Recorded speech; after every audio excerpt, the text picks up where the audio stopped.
बिहार शिक्षक भर्ती के लिए ये जो पुस्तक है बहुत इंपॉर्टेंट है। सबसे बेस्ट किताबें मानी जाती है बिहार शिक्षक भर्ती के विद्यार्थियों के लिए, और सिर्फ बिहार शिक्षक भर्तियों के लिए नहीं है। SCERT की किताबें पढ़ना अनिवार्य है उनके लिए। अगर कोई विद्यार्थी चाहता है कि हमारा GS अच्छा हो जाए, हमारा जनरल स्टडीज अच्छा हो जाए, तो कम से कम उसको NCERT और SCERT का अध्ययन कर ही लेना चाहिए।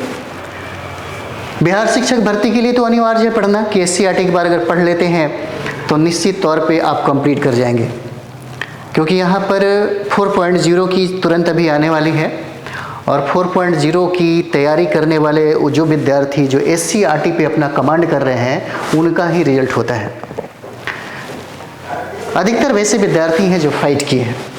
बहुत ऐसे विद्यार्थी हमसे पूछते हैं कि सर बताइए, क्या बिना NCERT पढ़े हुए, बिना SCERT पढ़े हुए क्या बिहार शिक्षक भर्ती को कंप्लीट नहीं किया जा सकता है? क्या बिना NCERT पढ़े हुए लोग कमीशन फाइट नहीं करते हैं? देखिए, मेरा मानना है, और बहुत सारा उदाहरण भी है, जरूरी नहीं है। बहुत ऐसा विद्यार्थी हैं जो बिना NCERT पढ़े हुए भी IAS बने हैं, और बहुत ऐसे भी उदाहरण आपको देखने को मिलेगा कि बहुत ऐसा विद्यार्थी हैं जो NCERT पढ़ के टॉपर्स भी हुए हैं। दोनों में फर्क है। फर्क ये है क्यों पढ़ना चाहिए,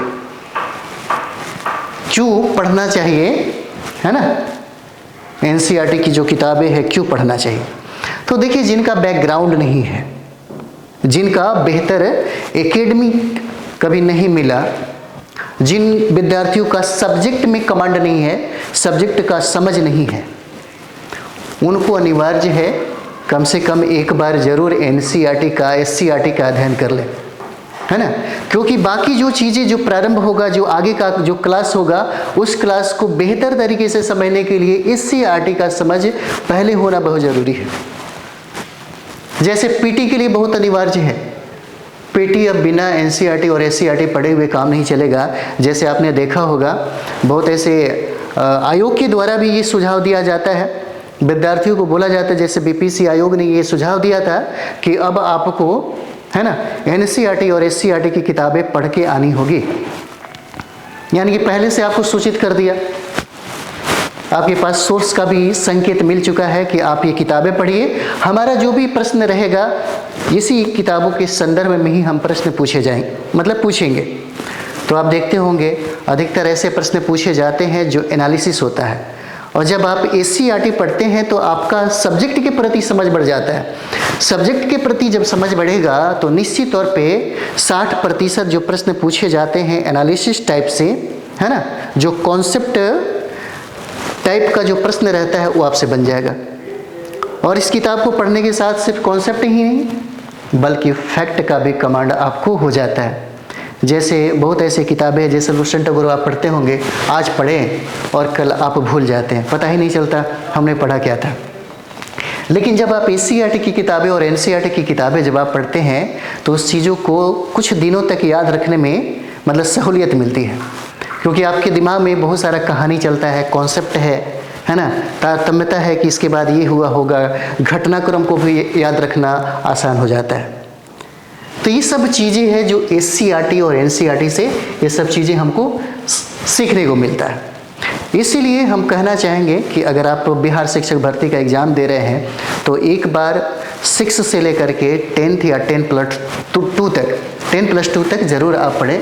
और हम लोग यहाँ पर जैसे हम लोग अगर बात करें तो हम लोग यहाँ पर पढ़ेंगे 6 क्लास से लेकर के, है ना, 6 क्लास से लेकर के हम लोग 10+2 तक का SCERT पढ़ेंगे और NCERT भी पढ़ेंगे। यहाँ पर 6 क्लास से लेकर के 10+2 तक हम लोग SCERT और NCERT की किताबें भी पढ़ेंगे, RT और NCERT की हम लोग ये किताबें पढ़ेंगे दोनों। और सारे सब्जेक्ट हम लोग यहाँ पर देखेंगे, हिस्ट्री, ज्योग्राफी, है ना, हिस्ट्री,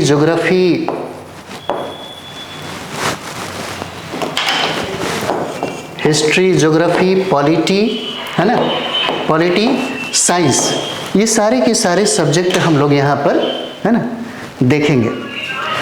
क्योंकि बिहार शिक्षक भर्ती को कंप्लीट करना है और 71 बीपीएससी को कंप्लीट करना है। जैसे 71 बीपीएससी में आपको सूचित अभी से कर दिया गया है कि लगभग समझिए 1600-1700 कुछ सीटें इसमें भी दिया जाएगा। इसलिए बहुत ही अच्छा अवसर है और इस अवसर को हाथ से ना जाने दीजिए। और इसके लिए ज़रूरी है ना, इसके लिए ज़रूरी है कि आप कम से कम एक बार ज़रूर एससीईआरटी और एनसीईआरटी का अध्ययन करें। हम लोग इसी क्लास से स्टार्ट करने वाले हैं। हम लोग बिहार खास करके फोकस करेंगे 71 बीपीएससी के लिए। और जो विद्यार्थी चाहता है कि हमारा जीएस के प्रति समझ हो, जनरल स्टडी हमारा सबसे मजबूत हो जाए, उन सारे विद्यार्थियों के लिए हम यही सुझाव देंगे कि एक बार ज़रूर आप एससीईआरटी और एनसीईआरटी का अध्ययन कर लीजिए। फिर आपसे जीएस में एक भी प्रश्न आपसे गलती नहीं होगा, निश्चित तौर पे बिल्कुल गलती नहीं होगा। तो चलिए हम लोग इसी को प्रारंभ करेंगे, है ना। ये एससीईआरटी की 6 क्लास की किताबें हो जाता है और हम लोग पहला अध्याय से शुरुआत करेंगे। पहला अध्याय का टॉपिक हो जाएगा हमारा अतीत। यह सर्व शिक्षा अभियान की किताबें हैं, बिहार सरकार के द्वारा निकाला जाता है।